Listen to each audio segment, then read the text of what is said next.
This is a Getty podcast. If somebody asked you where an owl lived, you'd probably say in a tree, right? Well, today's guest might be an owl, but he lives someplace unusual. On an ancient coin, to be precise. Welcome to If Objects Could Talk, a podcast where art and artifacts get to leave the museum vault and tell their side of the story. Thanks for joining us as we bring objects into the light. Quick question. Do you have any coins at home? Maybe in a piggy bank or a few nickels and dimes under your couch cushions? If the answer is no, don't worry about it. A lot of us only have money in the bank and use cards or phones to pay for things. But in ancient times, coins were the hot new way to pay. The coin we'll hear from today was made between 505 and 490 BCE. It was made in Athens, Greece, but found far away in Egypt. I'll let our owl tell you the rest. Attention! What an exciting opportunity to educate young minds on what it means to be, well, me. At ease, Private. Now, not only am I wise and humble, I'm also very brave. And why wouldn't I be? I'm important. I'm currency, money, the big cheese. I helped people get the things they wanted, the things they needed. But before we get to the why, we must know more about the who, about the who. First things first, I am adorable. It's true. I have two large eyes that take up most of my face, and the cutest little beak. Although I'm made of metal, you can see my tiny feathers covering my body and crowning my head. One of my majestic wings is on view as well as 3 tail feathers and 2 sturdy legs. Above my body is an olive sprig. Coins like me were among the most recognizable coins in ancient times, used all over the Mediterranean, and produced in great numbers. This means that I have a lot of brothers and sisters, and it was basically a family reunion when I went from one coin purse to another.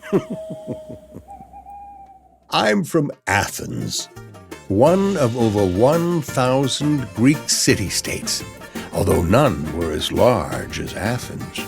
While I live on one side of the coin, my other side features the head of Athena. She's the Greek goddess of wisdom and warfare, and also the patron goddess of Athens. We don't really see eye to eye, Athena and me. Oh, we get along. I'd ride into battle with the great Athena any day. It's just literally impossible to see eye to eye when she's heads and I'm tail feathers. When you think about it, coins really haven't changed all that much over time. I'll bet you can find a coin right now with an animal on one side and the face of someone important on the other. Go. Find it. I'll wait. Yes, you can use the internet. What coin did you find? What country is it from? What's it made out of? Well, I'm made out of silver, which makes sense, seeing as there were silver mines in the mountains outside Athens. I'm also heavier than the coins of today. You want to know how I was made? Well, it went a little something like this. First, you have to heat the silver. It must be so hot that it turns into a bright liquid. That molten metal is then poured into circular molds. Once the molds cool, it's time to give the coin specific images that project out from the flat surface of the coin. To make the coin a true Athenian owl like me, a blank disc was sandwiched between a pair of cylinders with the engraved designs on either side. This was then struck with a hammer. Talk about a splitting headache. Oh, the force of the hammer impressed the designs into the coin on both sides. The majestic Athena on one side, and me, her loyal owl, on the other. It was a noisy process, but not as noisy as the agora. The agora was the center of city-state life. It was loud and crowded. People would work, trade, or buy goods, meet friends, and conduct business deals. In truth, I am a bit of an agoraphobe. Not someone who's afraid of public spaces. It comes from the Greek words agora, which means meeting place, and phobia, which means fear. It was at the agora where a vendor cut into me just to make sure I was really made out of silver. Well, he could have just asked. You can still see a test cut that goes from the edge of the coin almost all the way to my gorgeous wing. From that day forward, I have been a bit nervous to go into any marketplace.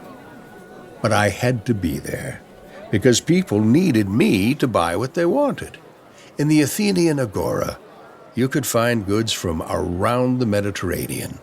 There were dates from Phoenicia, the softest linen from Egypt, the brightest ivory from North Africa, and fragrant spices from Syria.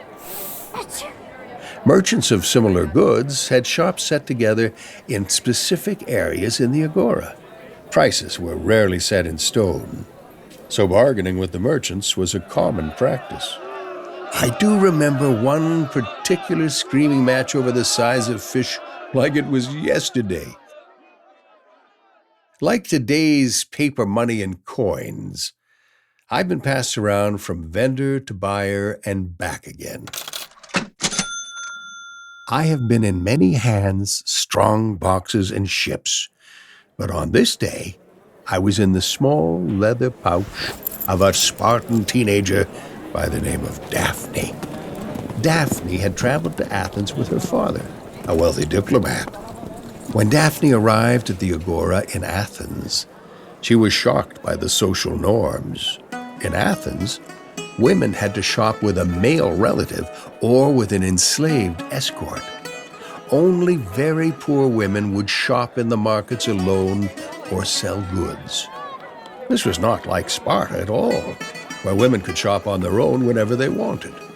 Sparta and Athens were independent Greek city-states, each with their own government and culture. So while they shared a common language and religion, there were also many little differences, as Daphne discovered alone in the agora. Daphne felt eyes staring at her throughout the marketplace. They could tell by her dress that she was a well-off and respectable young woman. They knew she shouldn't be alone. Many vendors even refused her service unless she came back with a male relative. As I jiggled and jostled within her loosely tied purse, I had a feeling that the next person to refuse Daphne was going to meet real, true Spartan rage.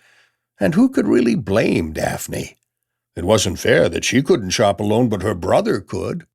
Can you think of a time where something unfair happened to you or a friend? Maybe someone cut you in line or copied from your homework. How did that make you feel? Probably as upset as Daphne. Daphne was determined to buy something, anything. She approached a fishmonger and asked if he had any squid. Without a word, he retrieved the tiniest squid in his possession and attempted to wrap it up for a potential sale. Daphne couldn't believe how disrespectful this was. She could afford the best. What was the meaning of this insulting gesture? Daphne screamed at the man and told him his catch was puny. Without thinking, Daphne threw the squid in the fishmonger's face and vowed never to return to Athens or its agora with its too many rules ever again. The fishmonger was hot with rage and began moving from behind his fish stall. Daphne knew it was time to run. In the heat of the moment, I fell from Daphne's purse and onto the dirt path. You see, Sparta forbid the use of valuable gold and silver coins. So Daphne was not used to handling them, or making sure she didn't lose them in the hustle and bustle of a quick getaway. The fishmonger, hot on Daphne's trail, stopped when he saw my silver surface catch the light. When he realized what was in his hands, an Athenian owl representing 4 days of pay for a Greek soldier, he immediately began to thank Athena for her generosity and wisdom. From then on, the fishmonger kept me close, a testament to the favor Athena showed him, and a reminder that seeking revenge is never worth it. He would never have found me if he'd kept running after Daphne, and Daphne wouldn't have lost me if she hadn't tried to get her revenge by throwing that slimy squid. And I was just relieved. I didn't have to go from vendor to buyer to purse for quite some time. I was special, a gift from a goddess. Sometimes you just need a break from the rat race, you know?